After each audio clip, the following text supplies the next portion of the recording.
Welcome back. मैं Nipu sir. गृह विज्ञान का लघु एवं दीर्घ महत्वपूर्ण प्रश्न हम लोग देखते हैं एग्जाम के व्यू से। चलिए देखते हैं। पहला है, जीवाणु एवं विषाणु पर संक्षिप्त टिप्पणी लिखें। जीवाणु यह रोग अधिकतर शरीर में किसी कण के प्रवेश करने के द्वारा ही फैलता है। यदि किसी को चोट लगने या धूल मिट्टी आदि के द्वारा भी इसके कीटाणु फैल जाते हैं। फिर देखिए, विषाणु यह रोग अधिकतर शरीर में संक्रमित व्यक्ति के प्रत्यक्ष संपर्क तथा संक्रमित व्यक्ति के छींकने से रोग के विषाणुओं का संक्रमण हो जाता है। यह रोग खांसी तथा सर्दी के साथ प्रकट होता है। नेक्स्ट प्रश्न देखिए, पूर्ण पोषक तत्व एवं सूक्ष्म पोषक तत्व पर संक्षिप्त टिप्पणी लिखें। इसमें देखिए, पूर्ण पोषक तत्व शरीर द्वारा बड़ी मात्रा में आवश्यक पोषक तत्व जैसे कार्बोहाइड्रेट्स, वसा तथा प्रोटीन। सूक्ष्म पोषक तत्व में शरीर द्वारा छोटी मात्रा में आवश्यक पोषक तत्व जैसे विटामिन तथा खनिज लवण। नेक्स्ट प्रश्न है, पारिवारिक आय को बढ़ाने के 4 उपाय लिखें। हर परिवार की आय निश्चित होती है।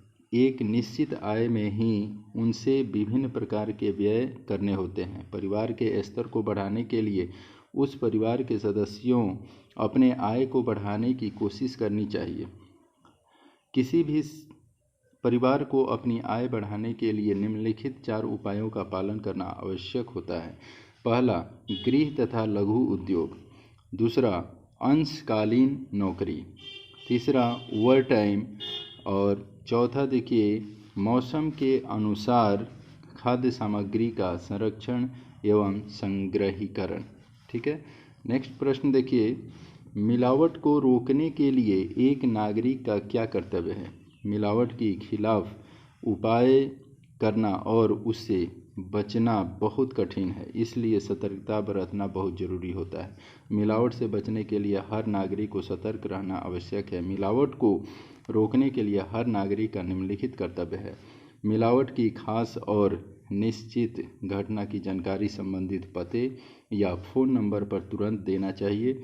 मिलावटी माल के नमूने भरने में खाद्य निरीक्षकों को विधि सम्मत सहायता देनी चाहिए। ऐसे मामले में न्यायालय के समक्ष अपनी गवाही देने को सदा तैयार रहना चाहिए। उपभोक्ता को खरीदते समय तौल पर नज़र रखनी चाहिए। कम तौल की शिकायतें नाप और तौल विभाग को देनी चाहिए। नेक्स्ट प्रश्न है,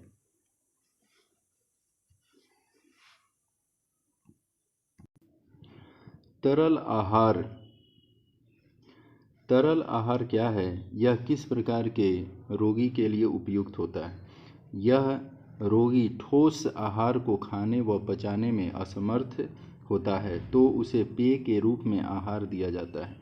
इसे ही तरल आहार कहते हैं। ऐसे आहार में आमतौर पर मिर्च, मसाले व फोक की मात्रा नहीं होती है। साथ ही तेज सुगंध वाले पदार्थ भी शामिल नहीं किया जाता है। तरल आहार उस रोगी को दिया जाता है जो ठोस भोजन नहीं ले पा रहा हो। तीव्र ज्वर, शल्य क्रिया, हृदय रोग, जठर शोथ, दस्त, उल्टी, आंत्र परिशोध आदि से पीड़ित व्यक्तियों को तरल आहार दिया जाता है। नेक्स्ट प्रश्न है, शरीर पर भी आकार के 2 प्रभावों को बताएं। जब वस्त्र पर अंग्रेजी के अक्षर भी की लंबाई अधिक करके बल डाला जाता है तो इससे लंबाई के अधिक होने की अनुभूति होती है, तथा जब भी का ऊपरी भाग चौड़ा करके बल डाला जाता है तो उससे लंबाई कम होने का आभास होता है।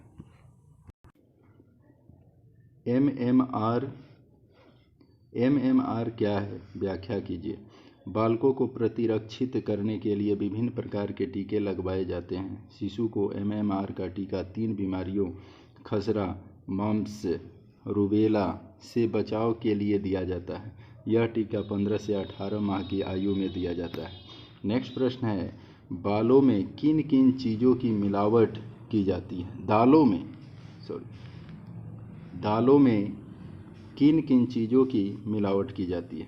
दालों में कंकड़ तथा मिट्टी का मिश्रण किया जाता है। साथ ही अरहर की दाल में खेसारी दाल को मिलाया जाता है, जिसमें कई विषैला तत्व होता है, जिसके प्रयोग से लेथीरिज्म नामक रोग हो जाता है, जिसमें व्यक्ति धीरे धीरे लकवाग्रस्त हो जाता है। इसके अतिरिक्त अरहर का मिश्रण भी विभिन्न प्रकार के दालों में करते हैं। नेक्स्ट प्रश्न है, कठोर तथा नरम जल के मध्य क्या भिन्नता है? जल धुलाई प्रक्रिया के लिए सर्वाधिक महत्वपूर्ण है। जल धोने तथा खंगालने में 99% तक प्रयुक्त होता है। साधारणतया जल दो प्रकार के होते हैं, कठोर जल तथा नरम जल। नरम जल में नमक की मात्रा कम होती है, जिससे साबुन का घोल आसानी से बनता है और वस्त्र की अशुद्धियां आसानी से निकल जाता है। जबकि जल में कैल्शियम और मैग्नीशियम के सल्फेट और कार्बोनेट को मिल जाने से जल कठोर हो जाता है।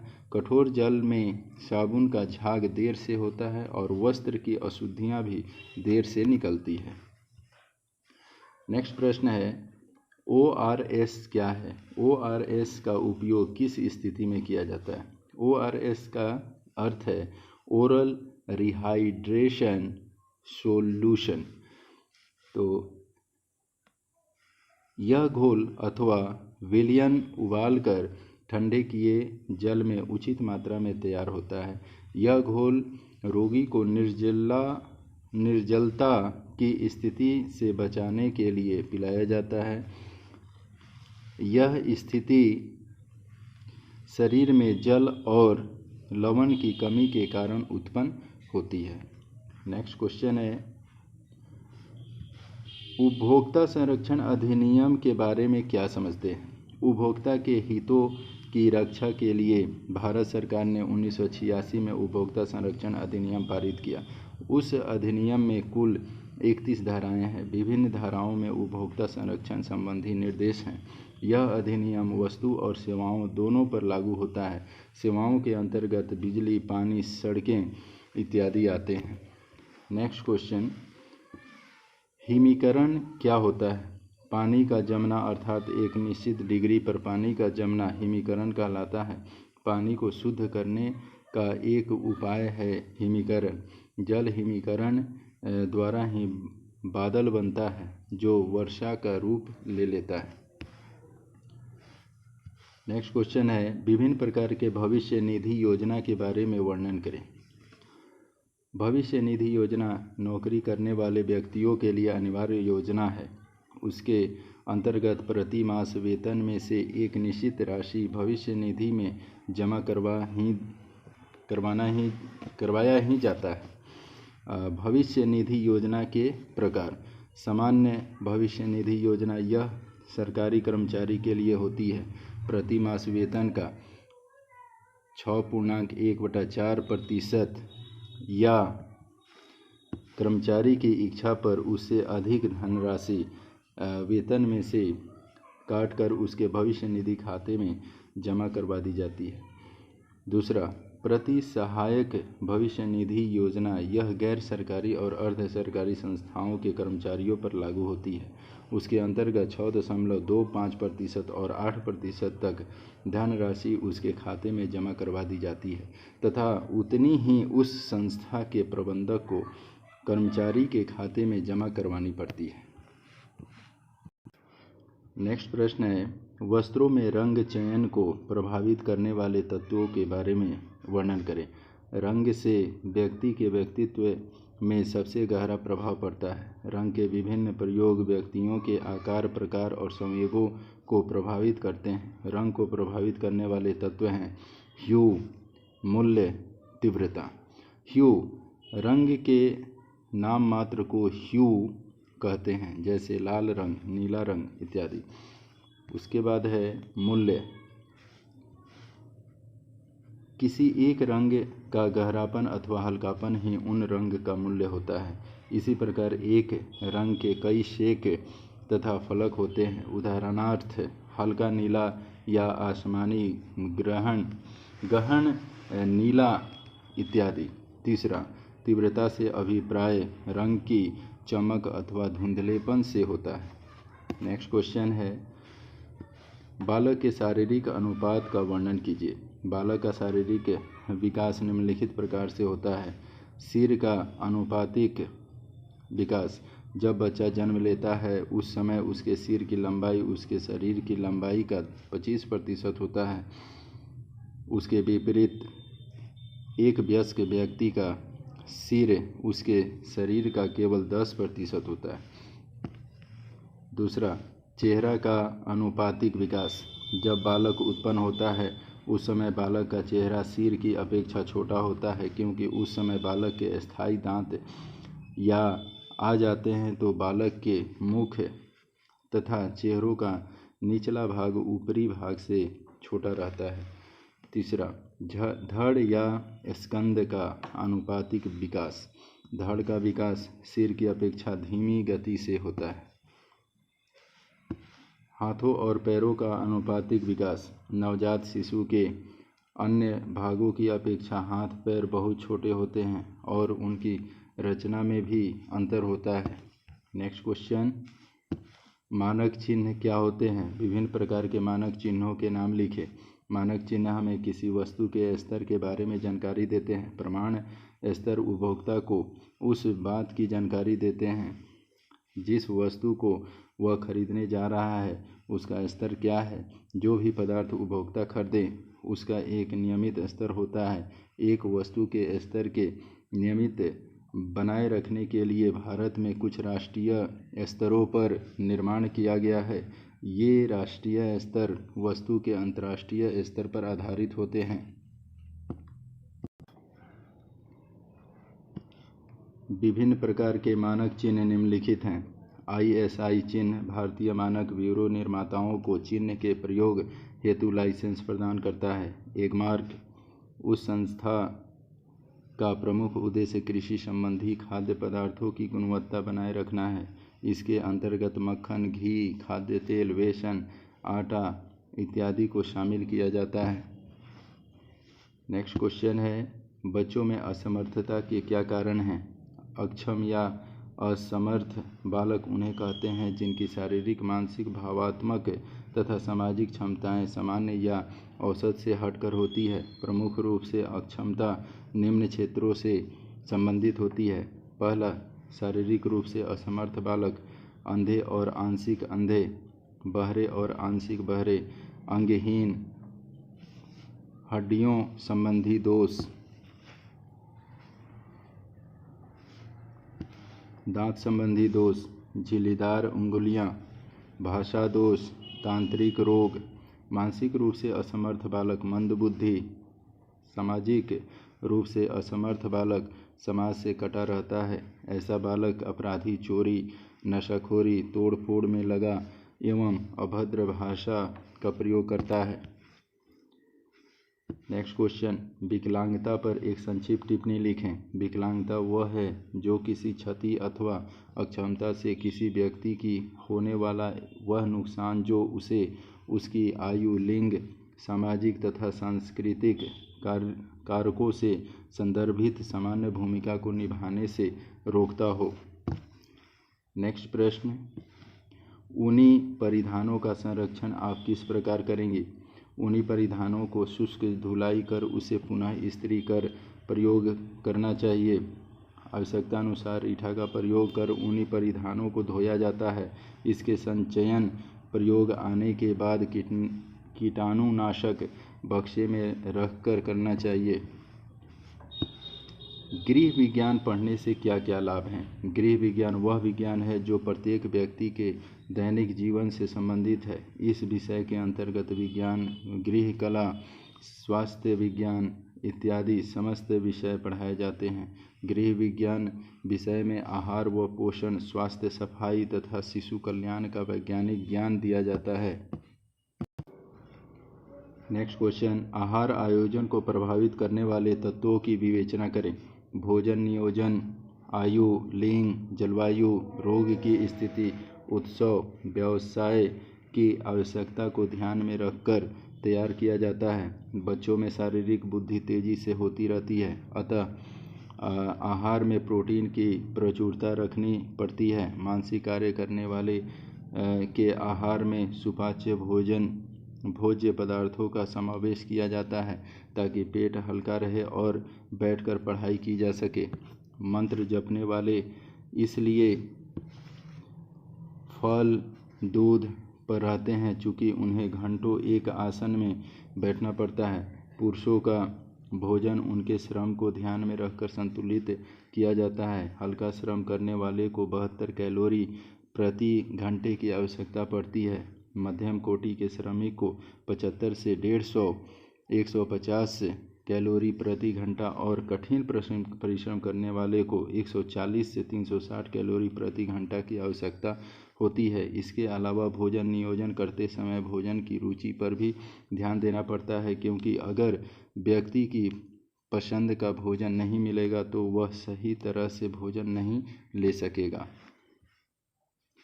नेक्स्ट क्वेश्चन, जल की भूमिका एवं महत्ता की चर्चा करें। शरीर में जल के अनेक कार्य हैं, क्योंकि कोशिकाओं में होने वाले समस्त रासायनिक परिवर्तन जल पर ही आधारित हैं। जीवन के अस्तित्व, शरीर के विभिन्न अंगों के संचालन एवं विकास के लिए जल आवश्यक तत्व है। पहला, शरीर का निर्माण कार्य। शरीर के पूरे वजन का 55 से 70% भाग पानी का होता है और जैसे जैसे व्यक्ति बूढ़ा होता है पानी की मात्रा कम होती है। शरीर के विभिन्न अंग में जल की मात्रा इस प्रकार: गुर्दे 83%, रक्त 80 से 90%, मस्तिष्क 79%, मांसपेशियां 72%, जिगर 70%, अस्थियां 30%। रक्त में 90% मात्रा जल की होती है। जल शरीर के विभिन्न अंगों तथा द्रवों की रचना एवं कोशों के निर्माण में सहायक होता है। रक्त में स्थित जल का मुख्य कार्य भोज्य पदार्थों द्वारा लिए गए पानी में घुलित पोषक तत्वों का शोषण करके रक्त में पहुंचाना है और यह रक्त शरीर का निर्माण करने वाली विभिन्न कार्बन डाइऑक्साइड को फेफड़ों तक पहुंचाना एवं वहीं से बेकार पदार्थों तथा विभिन्न लवणों को गुर्दे तक पहुंचाने का कार्य भी रक्त ही करता है। यदि रक्त में जल की मात्रा कम हो जाए तो रक्त गाढ़ा हो जाता है और अपना शारीरिक कार्य जो रक्त के माध्यम द्वारा करता है सुचारू रूप से नहीं कर पाता है। परिणाम स्वरूप मनुष्य बीमार हो जाता है। ताप नियंत्रक के रूप में जल से शरीर के तापमान को भी स्थिर रखने के लिए सहायता मिलती है। ग्रीष्म ऋतु में पसीने के सूखने पर शरीर को ठंडक पहुंचती है। बरसात के दिनों में वर्षा के उपरांत वायु में नमी होती है, पसीना शीघ्र सूख नहीं पाता तो बहुत बेचैनी होती है। जब कभी शरीर का तापक्रम बढ़ जाता है तब त्वचा और श्वासोच्छ्वास द्वारा जल वाष्प अथवा पसीने के रूप में उत्सर्जित होने लगता है। घोलक के रूप में कार्य। जल ही वह माध्यम है जिसके द्वारा पोषक तत्वों को कोशों तक ले जाया जाता है तथा चयापचय के निरर्थक पदार्थों को निष्कासित किया जाता है। भोजन को कोशों तक ले जाने से पूर्व पाचन की क्रिया संपन्न हो जानी चाहिए। पाचन प्रक्रिया में जल का प्रयोग किया जाता है। मूत्र में 96% जल पाया जाता है। मल विसर्जन के लिए जल की अत्यंत आवश्यकता है। भोजन में जल की मात्रा कम रहने से मल अवरोध होने का भय रहता है। स्नेहक का कार्य। यह शरीर में पाई जाने वाली समस्त हड्डियों के जोड़ों में रगड़ होने से बचाता है। जोड़ों या संधियों में दरारों और थैली के समान जो ऊतक होते हैं उनमें जल उपस्थित रहता है। यदि आघात के कारण यह नष्ट हो जाए या रोग के कारण परिवर्तित हो जाए तो संधियां जकड़ जाती है। बच्चों की देखरेख की क्या क्या वैकल्पिक व्यवस्था की जा सकती है। शिशु की देखभाल की व्यवस्था के विभिन्न वैकल्पिक प्रकार। वैकल्पिक शिशु देखभाल निम्नांकित से प्राप्त की जा सकती है। भाई बहन की देखभाल। निम्न आर्थिक स्थिति के परिवारों में यह आम है। छोटे छोटे बच्चे आयु में कुछ बड़े बच्चों की देख रेख में छोड़ दिए जाते हैं। 6 वर्ष का बच्चा अक्सर 2 या 3 वर्ष की आयु के बच्चों की देखभाल करता दिखेगा। यह देखभाल कितनी सुरक्षित हो सकती है, क्योंकि 6 वर्ष के बच्चे में शिशु पालन की योग्यता नहीं होती। कुछ बड़े बच्चे भी यह देखभाल के लिए परिपक्व नहीं होते, इसलिए शिशु पालन के लिए कोई और उपाय खोजना चाहिए। संबंधी एवं पड़ोसी। संबंधी या पड़ोसी घर पर ही रहकर बच्चे की अच्छी देखभाल करने में सहायता कर सकते हैं, वह करते हैं।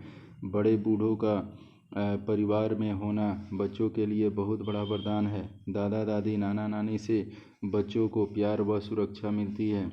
पड़ोसी का परिवार भी अपना ही परिवार होता है। माता की अनुपस्थिति में पड़ोसी बच्चे की वैकल्पिक देखभाल में सहायता कर सकते हैं। ऐसी देख रेख आमतौर पर अल्पकालीन होते हैं। अगर पड़ोसी को समय हो और वह विधिवत देखभाल करने के लिए तैयार हो तो उससे खुलकर बात करनी चाहिए, ताकि आप उसकी सहायता का उचित पारिश्रमिक उसे दे सकें। किराए पर ली गई सहायता। अमीर शहरी घरानों में यह व्यापक रूप से होती है। आया नौकरानी की अच्छी तरह छानबीन करके उसकी विश्वसनीयता व योग्यता परख कर ही रखना चाहिए। अपने बच्चे की सुरक्षा के लिए माता पिता को इन पर कड़ी निगरानी रखनी चाहिए। क्रैश। यह एक ऐसा सुरक्षित स्थान है जहां बच्चे को सही देखरेख में तब तक छोड़ा जा सकता है जब तक कि माता पिता काम में व्यस्त हों। क्रेश एक आवासीय देखभाल केंद्र है। अपना कार्य समाप्त करके माता पिता बच्चों को घर ले जाते हैं। क्रेश में 3 साल तक की आयु तक के बच्चों को रखा जाता है। यहाँ बच्चों को योग्य कर्मियों की देख रेख में रखा जाता है। इस कारण माताएं निश्चिंत होकर अपना कार्य कर सकती हैं। नेक्स्ट प्रश्न देखिए। आहार्य मिलावट रोकने में संबंधित अधिनियम लिखिए।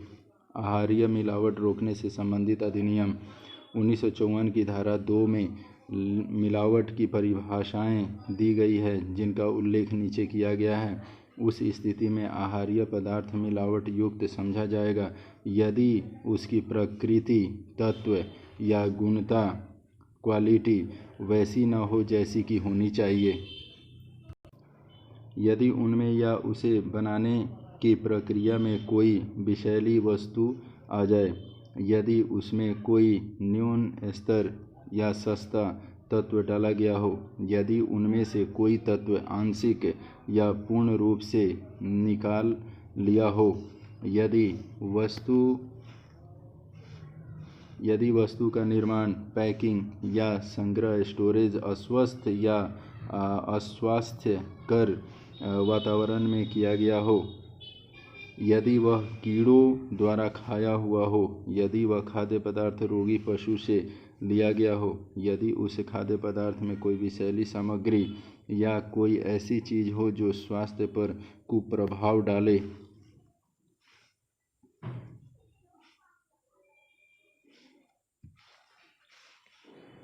PFA के अनुसार यदि किसी खाद्य पदार्थ में उपरोक्त कोई एक या उससे अधिक अवगुण पाए जाते हैं तो वह खाद्य पदार्थ मिलावटी समझा जाएगा। वह अधिनियम 1 जून 1955 को प्रभावी हुआ था। इसके नियमों को 1968 में और संशोधित किया गया है।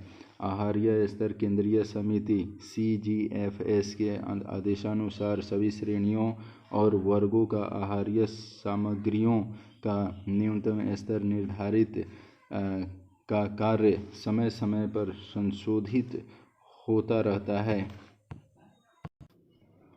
जन्म से 3 वर्ष तक के बच्चों के होने वाले सामाजिक विकास का वर्णन करें। जन्म के समय शिशु न सामाजिक होता है और न ही असामाजिक, बल्कि वह समाज के प्रति उदासीन होता है। आयु बढ़ने के साथ साथ सामाजिक गुण से सुशोभित होता जाता है। चाइल्ड्स के अनुसार सामाजिक विकास वह प्रक्रिया है जिसके द्वारा व्यक्ति में उसके समूह मानकों के अनुसार वास्तविक व्यवहार का विकास होता है।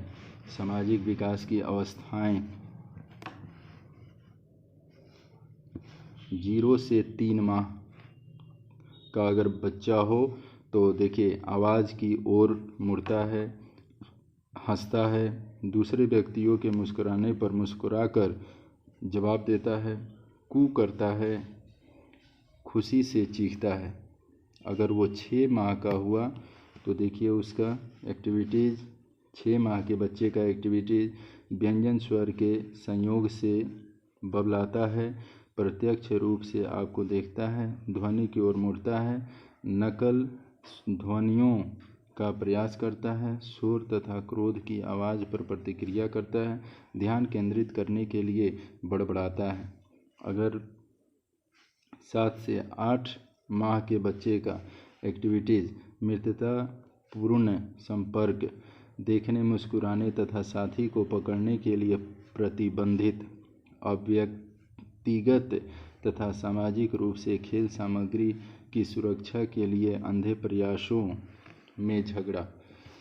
अगर वो 9 महीने का हो तो उसका एक्टिविटी नाम से पुकारने पर उत्तर देता है, 4 या 4 से अधिक भिन्न ध्वनि उत्पन्न करता है।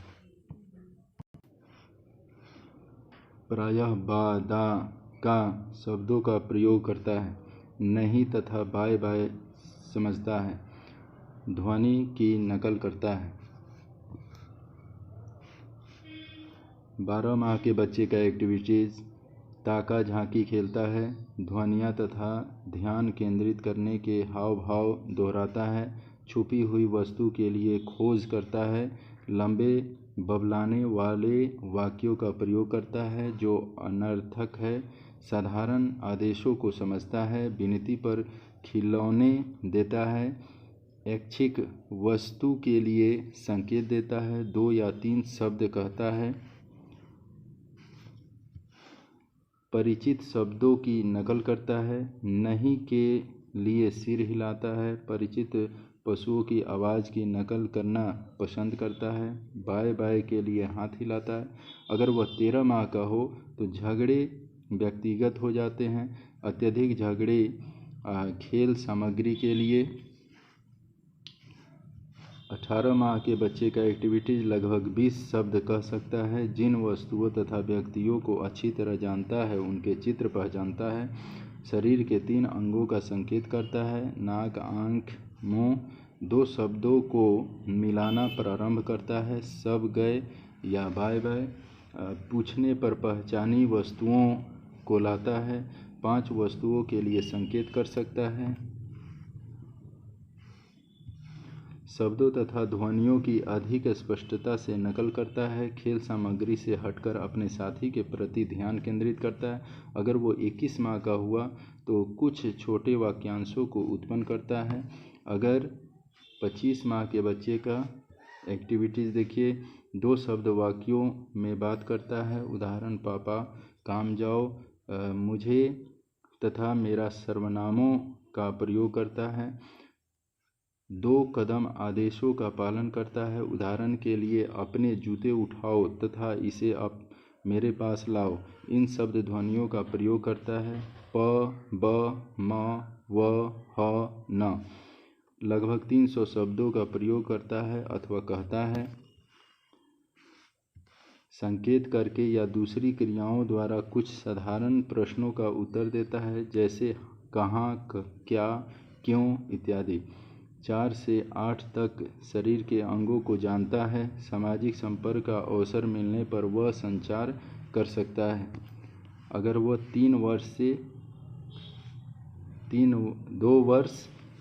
2 वर्ष 3 माह का हो, बालक अहम का भाव विकसित करेगा, वह जानता है कि वह कौन है तथा नाम से बुला सकता है, जो वह चाहता है उसके बारे में अधिक सकारात्मक हो जाएगा, वह न की तुलना में जो देख रेख करने वाला कहता है उसके विरुद्ध अपनी इच्छा रखेगा, वह ईंटों से मकान तथा महल बनाने का प्रयास करेगा। 2 वर्ष 6 माह के बच्चे का एक्टिविटीज, वह अपना पहला नाम तथा कुल नाम दोनों जान लेगा। वह साधारण घरेलू कार्य करने में आनंद प्राप्त करेगा, जैसे मेज़ लगाना।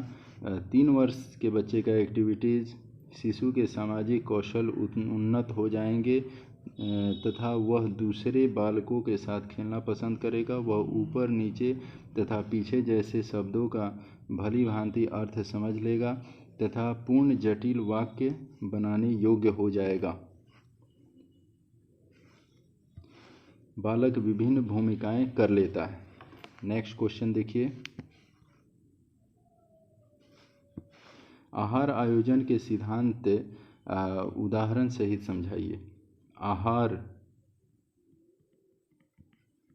आहार आयोजन के सिद्धांत: परिवार के आर्थिक स्थिति को ध्यान में रखना।